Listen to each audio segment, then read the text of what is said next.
আসসালামু আলাইকুম সুপ্রিয় ভাই ও বন্ধুরা, যারা এই মুহূর্তে ভিডিওটি দেখছেন এবং পরবর্তীতে দেখবেন, প্রত্যেকে আমার সাদর আমন্ত্রণ। আজকে আমি আপনাদেরকে নিয়ে যাব আমাদের কিয়ামত দিবসের একটি সচিত্র ভিডিও দেখানোর জন্য। আমি আপনাদের সকলকে নিয়ে এমন একটি দৃশ্য আপনাদের সামনে আমি অবতরণ করব, যেটি আসলে সবচেয়ে সুন্দর এবং সবচেয়ে সত্য এবং সবচেয়ে স্বচ্ছ। এর ভেতরে কোনো ভুল নেই। আপনারা যে কোনো কেউ এই ভিডিওটি দেখতে পারেন এবং এটি দেখার জন্য আপনারা আপনাদের যে কোনো আপনজনকে আমন্ত্রণ জানাতে পারেন। ধরুন, মনে করুন কিয়ামতের ময়দান, এখানে সমস্ত কিছুর আয়োজন পুরোপুরি সম্পন্ন। এখানকার একমাত্র কর্ণধার মহান আল্লাহ পাক রব্বুল আলামিন এবং এখানকার সভাপতি আমাদের প্রিয় নবী হযরত মুহাম্মদ সাল্লাল্লাহু আলাইহি ওয়াসাল্লাম, আর সে সাথে সভাসদ বৃন্দগণ এখানে উপস্থিত আছেন।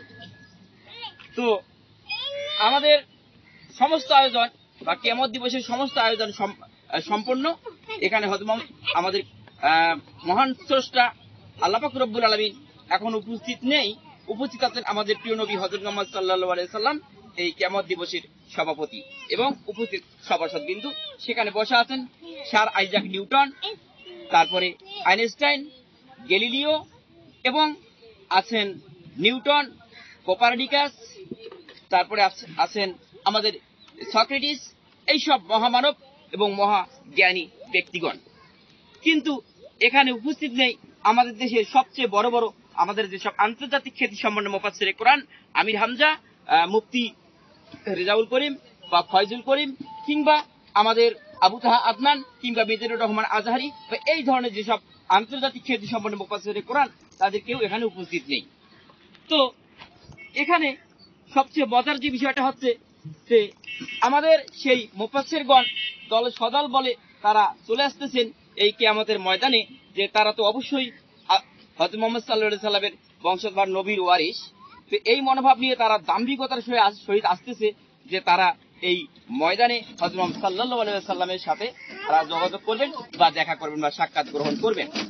কিন্তু সবচেয়ে যেটা আশ্চর্যের বিষয়, যে তেনারা সদল বলে আসতেছেন আমাদের দেশের সবচেয়ে বড় বড় পণ্ডিতগণ, বড় বড় মুফাসসিরে কোরআন, যারা নিজেদেরকে সবসময় আন্তর্জাতিক খ্যাতিসম্পন্ন মুফাসসিরে কোরআন বলে প্রচার এবং প্রচারণা চালাইতেন। এসে দেখেন যে হযরত মুহাম্মদ সাল্লাল্লাহু আলাইহি সাল্লাম বসা আছেন, তার পেছনে আছেন আমাদের sir Isaac Newton, Galileo, Einstein, Copernicus, Newton এবং অন্যান্য বিজ্ঞানীগণ, যাদের প্রচেষ্টায় এই পৃথিবীটা সহজ এবং সুন্দর হয়েছিল। তো আমাদের সেই আন্তর্জাতিক খ্যাতিসম্পন্ন মুফাসসিরে কোরআনগণ আসার পর দেখেন যে তাদের জন্য কোনো আসন নেই। আমাদের প্রিয় নবী হযরত মুহাম্মদ সাল্লাল্লাহু আলাইহি সাল্লাম বসা আছেন, তার পেছনে আছে সেই নাম করা, যাদের জন্য পুরো পৃথিবীটা সহজ এবং সুন্দর হয়েছিল তারা। তখন হযরত মুহাম্মদ সাল্লাল্লাহু আলাইহি সাল্লামকে উপস্থিত দেখে আমাদের দেশের সবচেয়ে নাম করা মুফাসসিরে কোরআনগণ, যারা নাকি আন্তর্জাতিক খ্যাতিসম্পন্ন মুফাসসিরে কোরআন স্বীকৃতি দিয়ে পৃথিবীতে তারা দাম্ভিকতা দেখিয়েছিল এবং পৃথিবীর মুখে তারা প্রচারণা চালিয়েছিল। এসে হযরত মুহাম্মদ সাল্লাল্লাহু আলাইহি সাল্লামকে সালাম দেওয়ার পরে জিজ্ঞেস করলেন, কি ব্যাপার, আমাদের জন্য বসার জায়গা নেই কেন? আর আপনার পেছনে এরা কারা? এরা তো সকলেই কাফের, এরা তো নাস্তিক, এরা তো আপনার আল্লাহকে বিশ্বাস করতো না, এরা কেন আপনার পেছনে বসে আছে, আজ আমাদের জন্য জায়গা নেই কেন? তখন হযরত মুহাম্মদ সাল্লাল্লাহু আলাইহি সাল্লাম নিজ আসন থেকে বলে উঠলেন যে, হ্যাঁ, তোমরা বারবার প্রচার করেছিলে যে আলেমগণ হচ্ছেন আমার ওয়ারিস, তবে আলেম মানে জ্ঞানী, তবে তোমাদের মতো জ্ঞানী নয়। এই যে দেখো, স্যার আইজাক নিউটন, কিংবা গ্যালিলিও, কিংবা আইনস্টাইন, এইসব বড় বড় বিজ্ঞানীরা তারা অক্লান্ত প্রচেষ্টা এবং পরিশ্রম করে এই পৃথিবীর মানুষকে সহজ এবং সুন্দর জীবনযাপনে নিয়ে দিয়েছিলেন। অনেকে প্লেন আবিষ্কার করেছেন, যার কারণে সবার যাতায়াত ব্যবস্থা সহজ এবং সুন্দর হয়েছিল।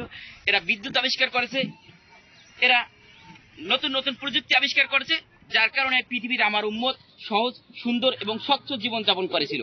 তাই এরাই প্রকৃত জ্ঞানী এবং এরাই আমার ওয়ারিস, এরাই প্রকৃত জ্ঞানী, এরাই আমার ওয়ারিস। আর স্যার আইজাক নিউটন কখনো গ্যালিলিওকে কাফের বলে নেই বা মুশরিক বলে নেই। আইনস্টাইন, কোপারনিকাসকে কখনো কাফের বা মুশরিক বলে নেই। একজন বিজ্ঞানী কখনো আরেকজন বিজ্ঞানীকে কাফের, মুশরিক কিংবা জাহান্নামী বলে আখ্যা দেয়নি, কেউ কাউকে গালিগালাজ করেনি, কেউ কাউকে অপবাদ দেয়নি। কিন্তু তোমরা যারা আমির হামজা, আবু তাহা আদনান, মিজানুর রহমান আজহারি, কিংবা অন্যান্য যেসব বক্তাগণ